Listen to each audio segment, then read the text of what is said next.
Guys and welcome back to my channel.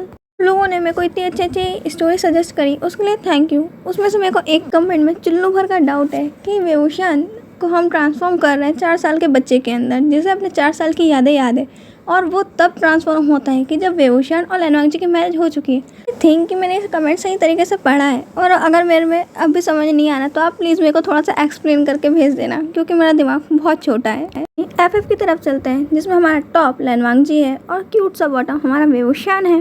कहानी omega verse है और इसमें बिल्कुल भी पेन नहीं है, सो आप लोग चिंता मत करना। वेवशान, जिसको उसकी फैमिली और फ्रेंड्स बहुत ज़्यादा ही प्यार करते हैं, वो एक strong, naughty, trouble maker, cute और इनोसेंट ओमेगा है। हमारा लैनवांग जो रिच बिजनेसमैन है, पॉजिटिव है, केयरिंग है, लविंग है, प्रोटेक्टिव है और एक अल्फा है। हमारे लैनचैन भी रिच बिजनेसमैन है, पॉजिटिव है, केयरिंग है, लविंग है और प्रोटेक्टिव अल्फा है। आते हैं हमारे जंग चंग की तरफ, जो बचपन से ही एक ही टारगेट लेके पैदा हुआ है कि उसे वेवशान को किसी भी तरीके से परेशान करना है, और उसको तो वेवशान के अकॉर्डिंग गली के कुत्ते भी पसंद नहीं करते होंगे, क्योंकि वो हमेशा वेवशान को परेशान करते रहता है। बट वो दोनों एक दूसरे को प्यार भी बहुत करते हैं, यानी इन दोनों से बहुत ज़्यादा प्यार करती हैं। और पहले अगर उनको फर्स्ट प्रायोरिटी पूछा जाए तो वेवशान और जंग चंग के सिवा तो वो किसी का नाम ही नहीं लेंगी। मिस्टर जियांग और मिस जियांग अब भी बहुत अच्छे और प्यार से रहते हैं। उन दोनों को ऐसा देख के लगता ही नहीं कि उनकी शादी के इतने ज़्यादा साल बीत गए, क्योंकि कोई उन्हें अब भी देखे तो उनके अंदर का प्यार अब भी जिंदा है, और बदमाशियाँ तो चलती ही रहती हैं। इसलिए मालूम चलता है कि इनके बच्चे इतने शैतान क्यों हैं। हमारा वेवशान एक स्कूल गोइंग स्टूडेंट है, जो अपने स्कूल में हर टीचर के नाक में दम करके रखा हुआ है। बेचारे टीचर्स भी वेवशान से परेशान होकर रखे हुए हैं। इनकी शैतानियों के ग्रुप के अंदर सबसे पहले नंबर पे आता है हमारा नेहोसेंट, सेकंड नंबर पे वेननिंग और थर्ड नंबर पे वेंचिंग। ये दोनों उसके टॉप के बेस्ट फ्रेंड्स हैं।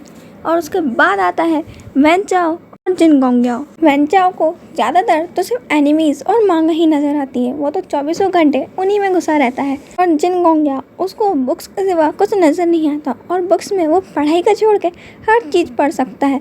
लोगों की रोमांटिक नॉवेल्स, कोई क्रश नॉवेल्स या फिर किसी और की सस्पेंस नॉवेल्स, वो कुछ भी पढ़ सकता है सिवाय पढ़ाई की बुक्स को छोड़ के। सर और मिस लैन, वो दोनों भी बहुत प्यारे कपल्स हैं, पर घर में सबसे ज़्यादा सिक्का तो मिस लैन का ही चलता है। अगर उन्होंने कह दिया सो कह दिया, उनके खिलाफ तो लैनवांग और लैनचैन भी आज तक ताकत नहीं रख पाए जाने की। चलते हैं हमारी कहानी की ओर, जहाँ पे हम देखते हैं कि वेवशान ड्रेस्ड अप हो रहा है, जो आप लोगों को लग रहा होगा कि वो बहुत क्यूट से कपड़े पहनेगा, बट वेवशान का टेस्ट उससे भी ज़्यादा डिफरेंट है। वो हमेशा टॉम बॉय के स्टाइल में ड्रेस्ड अप होता है, जो उसे बहुत ज़्यादा पसंद है। वेवशान अपने फ्रेंड्स के पास जल्दी से रेडी होकर पहुंच जाता है, जहाँ पे वो सब लोग अपनी ग्रुप फोटो ले रहे थे, क्योंकि उनका नया सेशन है और एक नई फोटो तो बनती है, और वो लोग फोटो खींच रहे थे। और उनका फोटोग्राफर और कोई नहीं, हमारा चैंग है। जंग चैंग को फोटो खींचना तो बिल्कुल नहीं आता, और वेवशान की तो बिल्कुल भी नहीं आता। जंग चैंग जैसे ही फोटो खींच के उन्हें दिखाता है तो सबके फेस को तो उसने ब्लर कर दिया था। ऐसा लग रहा था कि वो उनकी नहीं, घोस्ट की फोटो खींच के अपना असाइनमेंट सबमिट कर रहा होगा, और सबके सब उसको घूरने लगते हैं। और फिर सब एक साथ कहते हैं कि जब कुछ आता नहीं है तो करने के लिए उछलता क्यों है पहले, क्योंकि जंग चैंग जिद कर रहा था कि वो फोटो खींचेगा। जंग चैंग कहता है कि क्या हुआ, इतनी अच्छी तो फोटो आई है। वो सब कहते हैं कि इसमें तुम हमें अच्छे दिख रहे हैं, हम तो ऐसे लग रहे हैं कि तूने घोस्ट या फिर एलियंस को पकड़ के ला के उनकी फ़ोटो खींच रहा होगा। जंग चैंग कहता है कि ओह ऐसा है क्या, मैं देखता हूँ। बेचारा जंग चैंग, उसको तो अपनी फ़ोटो परफेक्ट ही लग रही थी, पता नहीं इन लोगों को कहाँ से गंदी दिख रही है। जंग चैंग से वो कैमरा छीन के अब नेहोसेंट जाता है और अब फ़ोटो लेता है, जिसमें सब लोग बहुत सही दिख रहे थे और परफेक्ट फ़ोटो आई थी। नेहोसेंट कहता है इसे कहते हैं कि फ़ोटो लेना, नहीं तेरी फ़ोटो जिसमें हम सब के सब ह्यूमंस एलियन लग रहे थे। चैंग अपना सर खुजाते हुए कहता है कि सब एक ही जैसी तो है, सेम ही तो दिख रही है, कौन सा डिफरेंस है, मैंने भी तो वही फ़ोटो ली थी जो तूने ली। जंग चैंग की ये बात सुन के नेहोसेंट कहता है कि रहने दे, तेरे से बात करना बेकार है, और तुझे समझाना तो ऐसा है कि पत्थर से जाके मैं अपना सर फोड़ लूँ।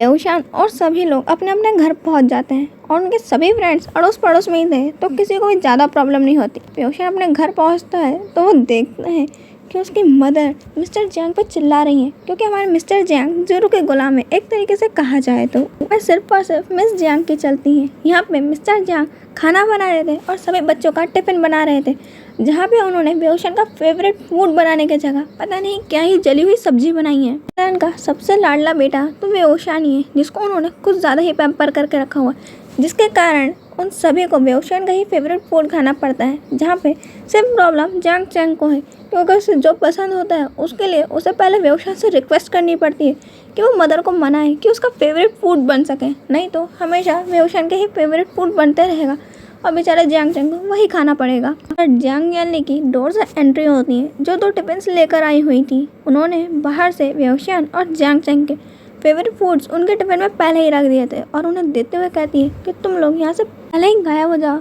उससे पहले कि घर के अंदर वर्ल्ड वॉर 3 स्टार्ट हो जाए। और जियांग चैंग जैसे ही स्कूल पहुँचते हैं, सभी टीचर्स वेओशान को देख के अपना तो डायरेक्शन ही बदल लेते हैं, क्योंकि वेओशान क्लास में घुसते से ही ये नहीं कहता कि मैं कम इन। वेओशान कहता है कि ये लो मैं आ गया, और कोई टीचर सामने हो या फिर ना हो, वेओशान की एंट्री ऐसे ही होती है कि ये लो मैं आ गया। वेओशान जाता है और अपने क्लास में ऐसे ही एंट्री लेता है कि तुमने मुझे बहुत याद करा होगा, और ये लो मैं आ गया।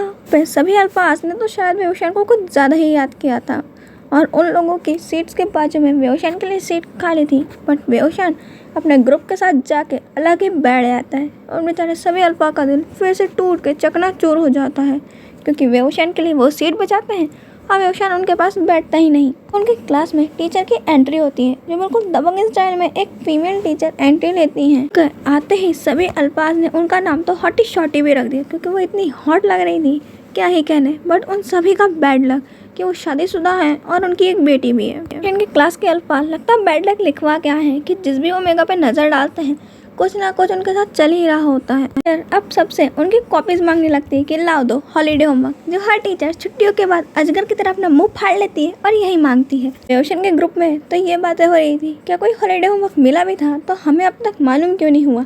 वेओशान कहता है कि डोंट वरी, मैंने किया है और तुम सबके लिए मैंने प्रिंट आउट पहले ही निकलवा लिया है, और सबको एक एक प्रिंट आउट पास कर देता है।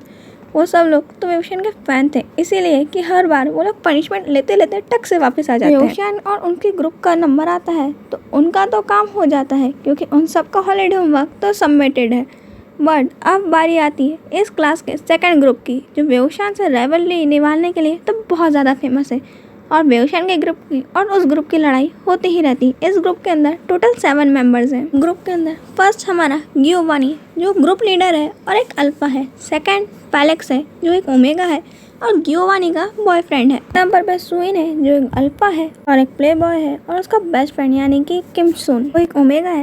5th नंबर पे ली ह्यूजिन आता है जो एक अल्फा है, और 6th नंबर पे शिनहारी है जो एक ओमेगा है, जिस पे ली ह्यूजिन हमेशा ट्राई मारते रहते हैं बट अब तक सक्सेस नहीं मिली। नंबर पे हारू है जो एक बीटा है और इस ग्रुप में सबसे शांत रहने वाला और सबसे ज़्यादा अपने दिमाग का यूज़ करने वाला पर्सन है।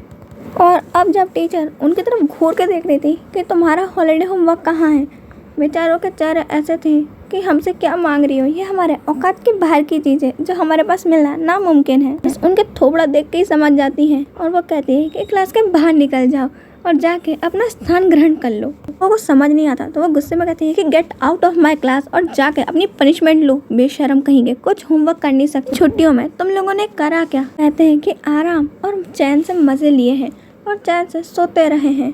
वो टीचर कहती है कि वहाँ खड़े होकर बड़बड़ाना बंद करो और मेरे क्लास से बाहर निकल जाओ। बेचारे सातों के सातों क्लास के बाहर जाके अपने हाथ ऊपर करके खड़े हो जाते हैं। यहाँ के आते जाते स्टूडेंट्स उनको देख के हंस रहे थे। यहाँ पे अब दूसरी तरफ हम सीन देखते हैं कि लैनवांग जी और लैंचिचैन अपने कैबिन में बैठे हुए थे और कंप्यूटर के अंदर घुस के अपना वर्क कर रहे थे, जिसमें वो लोग बहुत ज़्यादा ही बिजी थे। और वहाँ पे उनके 2 असिस्टेंट्स खड़े हुए थे। उन असिस्टेंट के नीचे भी 5 और असिस्टेंट थे जो उन लोगों के हेल्प करने के लिए थी, क्योंकि लैनवांग जी और लैंचिचैन इतना वर्क करते हैं कि बेचारे असिस्टेंट को भी अपने नीचे 5 असिस्टेंट रखने पड़ गए। नंबर पे एक बिजनेस कंपनी है जिसको अब तक वो लोग उस पोजीशन से हटा ना पाए। लैंचिचैन और लैनवांग जी अभी 2nd पोजीशन पे हैं चाइना के टॉप 1st बिजनेस लिस्ट के, और 1st पोजीशन पे जो कंपनी है उसके सीईओ को आज तक किसी ने देखा नहीं। उस सीईओ के वाइस प्रेसिडेंट के बारे में सब जानते हैं कि वो बहुत हैंडसम है। एक अल्फा है, उसका नाम यांग यांग है, जिसे कंपनी के हर एम्प्लॉय लाइन मारती है और बहुत ज़्यादा पसंद करती है। और कई अल्फा तो उस पर ट्राई करते ही रहते हैं कि अल्फा हुआ तो क्या हुआ, ट्राई करने में क्या जाता है। लैनवांग जी और लैंचिचैन की आज उन्हीं के साथ एक मीटिंग है जिसके बारे में वो लोग बहुत ज़्यादा चिंता कर रहे हैं, क्योंकि पिछली बार यांग यांग ने उनका एक प्रोजेक्ट को रिजेक्ट कर दिया था, ये कह के कि उनके सीईओ को इसमें कोई इंटरेस्ट नहीं आ रहा। और उनको अपना प्रोजेक्ट थोड़ा और मेहनत करनी चाहिए और जो कमियां हैं उन्हें हटा देनी चाहिए। लैन शीचेन और लैन वांगजी को तो उसमें कमियां ढूंढने में इतनी परेशान हुई कि इन्हें कमी दिख के गई, जहाँ पे सिर्फ 0.1% की एक कमी थी। तो ये लोग बाद में सॉर्ट आउट कर सकते थे, बट इसके लिए यांग यांग ने उनका प्रोजेक्ट ही रिजेक्ट कर दिया। इस समय ये लोग बहुत ज़्यादा ही बिजी हैं और उसमें प्रोजेक्ट पे वर्क कर रहे हैं। जैसे ही इनका वर्क हो जाता है, लैन शीचेन और लैन वांगजी अपनी अपनी फाइल्स लेते हैं, कंप्यूटर उठाते हैं और सभी फ्रेंड्स को कह देते हैं कि आप मीटिंग की तैयारी करो, और वो लोग वहाँ से चले जाते हैं। मीटिंग लैन कंपनी में नहीं, उस कंपनी में होने वाली थी। चाइना की टॉप फर्स्ट बिजनेस कंपनी है और उसमें पहली बार लैन वांगजी और लैन शीचेन जाने वाले हैं, क्योंकि इससे पहले जो मीटिंग हुई थी वो लैन कंपनी में हुई थी। कंपनी का नाम रेड है, बट R.A.D इन कंपनी का नाम इन लोगों ने रेड रखा है, बट थोड़ा सा वियर्ड। ये रेड किसी 3 लोगों के नाम को इंडिकेट करता है। किसी 3 लोगों के नाम से ये कंपनी बनी हुई है। जब लैन शीचेन और लैन वांगजी उस कंपनी में पहुंचते हैं तो एंट्रेंस में गार्डन बना हुआ था, जिसमें तरीके के फ्लावर्स लगे हुए थे, रेड, ब्लैक और पर्पल, जो बहुत अच्छे तरीके से लगाए गए थे। बहुत खूबसूरत व्यू दे रहा था ये सब कुछ, और किसी को भी अपने तरफ अट्रैक्ट करने के लिए तो काफ़ी था। लैन वांगजी, लैन शीचेन जैसे ही उस कंपनी में जाते हैं, वो लोग पूरी तरीके से ना इम्प्रेस हो जाते हैं, क्योंकि वहाँ पे एम्प्लॉयज़ बिल्कुल अपने प्रॉपर मैनर में ड्रेस्ड अप थे। 1% की भी उनके अंदर कोई कमी नहीं बता सकता था। बहुत साइलेंटली वो सारा वर्क कर रहे थे, और जैसा ही टाइम होता है वो लोग रेस्ट करते हैं और एक दूसरे से बातें करते हैं। ऐसा लग ही नहीं रहा था ये कोई कंपनी है। यहाँ पे सबका नेचर फ्रेंडली था और एक कंपनी के सभी मेंबर्स एक फैमिली की तरह थे। कंपनी की हर दीवार में 3 तरीके की डिज़ाइन थी जो अलग अलग थी, पर एक साथ कंबाइंड होकर बहुत ज़्यादा खूबसूरत लुक दे रही थी। और वो कंपनी बाहर से जितना था, अंदर से भी उतनी ही खूबसूरत और नीट एंड क्लीन, और परफेक्शन तो उसमें कूट कूट के भरा था। बट ये है कि अगर किसी से गलती हो जाए तो उसको सज़ा देने की जगह वहाँ पे शांति और प्यार से समझा दिया जाता है कि उसे वो गलती नहीं करनी है। वहाँ पे कोई भी तुम पे प्रेशर नहीं करता है, और वहाँ की कंपनी के एम्प्लॉयज़ भी बहुत ज़्यादा खुश है उस कंपनी से, और कभी भी वो छोड़ के जाना तो बिल्कुल नहीं चाहेंगे इस कंपनी को। लोग मीटिंग रूम में पहुँचते हैं। वहाँ पे मीटिंग रूम में सब कुछ पहले से ही तैयार था। लैन वांगजी और लैन शीचेन जब मीटिंग रूम में पहुँचते हैं तो उनको एक वार्म वेलकम किया जाता है, और सभी असिस्टेंट्स को भी सीट दी जाती है बैठने के लिए। सब लोग अपनी सीट्स लेके बैठ जाते हैं, और वहाँ पे यांग यांग आता है और अब मीटिंग को स्टार्ट करता है। यहाँ पे लैन शीचेन, लैन वांगजी उन्हें अपना प्रोजेक्ट बताते हैं, जिसमें यांग यांग इस बार पहले से ज़्यादा इंटरेस्ट शो कर रहा था, और वो ऐसा लग रहा था कि हाँ कह देगा। बट वो थोड़ी देर बाद उसे कॉल आता है, और उसको सुनने के बाद वो उसे होल्ड पे रखने को कहता है इस प्रोजेक्ट को। वहाँ पे जो 2 और कंपनीज आई हुई थी मीटिंग के लिए, उनकी भी प्रपोजल सुनता है और तीनों की फाइल्स को चेक करता है कि किसमें कितनी गलतियाँ हैं। यहाँ पे इस बार लैन कंपनी ने तो 0 पॉइंट भी अपने इसके अंदर मिस्टेक छोड़ी नहीं थी। वो लोग जस्ट परफेक्ट वर्क करके लाए थे इस बार, और बाकी कंपनीज़ को वो लोग कहते हैं कि आप लोग शायद नेक्स्ट टाइम कर सकें, और उन्हें गुड बाय कहता है, हैंडशेक करता है यांग यांग, और लैन कंपनी के साथ अपनी डील को साइन कर लेता है। डील साइन होने के बाद वो लोग कंपनी से जा रहे थे, और लैन वांगजी और लैन शीचेन बहुत ज़्यादा खुश थे। वो अपने कार में असिस्टेंट को दूसरे कार में भेज के लैन वांगजी और लैन शीचेन अपनी कार से जा रहे थे, और उनका ड्राइवर कार ड्राइव कर रहा था। बट अचानक से वो ब्रेक लगाता है, जिसके कारण लैन वांगजी और लैन शीचेन का दोनों का सर सामने वाली सीट से भड़क जाते हैं। शीचेन ड्राइवर से पूछते हैं कि क्या हुआ। वो कहते हैं कि सॉरी सर, सामने कुछ पर्सन्स आ गए थे जिनके कारण ये हो गया। वो उन बच्चों को कहते हैं कि वो साइड हट है, जहाँ पे कुछ बच्चे वहाँ से जा रहे थे, बट एक पर्सन नीचे रुक के कुछ उठा रहा था, इसलिए वहाँ पे उस पर्सन के सभी फ्रेंड ने सर्कल बना लिया था, जिसके कारण अचानक से ड्राइवर को ब्रेक लगाना पड़ा। लैन वांगजी और लैन शीचेन भी विंडो से बाहर देख रहे थे कि क्या हो रहा है। जैसे ही वो सर्कल हटता है तो वहाँ पे वेवोशान था, जो कुछ क्यूट से पपीज़ को उठा रहा था, और जांग चैंग वहाँ पे वेवोशान का बैग पकड़ के खड़ा हुआ था और उसमें चिल्ला रहा था। वेवोशान तो उन पपीज़ को उठा के जांग चैंग के सीधे चिक्स पे किस करवाने लगता है, और हंसते हुए कहता है कि ये तो क्यूट है ना, देखो बिल्कुल तुम्हारी तरह दिख रहे हैं, देखो देखो। वेवोशान जांग चैंग को परेशान करने लगता है, और सभी फ्रेंड्स वहाँ पे हंसने लगते हैं और मजाक करने लगते हैं, और ऐसे ही चलते चलते वो लोग रोड से साइड हट जाते हैं। और नेहोसन और यहाँ पे मैनिंग उन लोगों से माफ़ी मांगते हैं कि उनके कारण उनको लेट हुआ।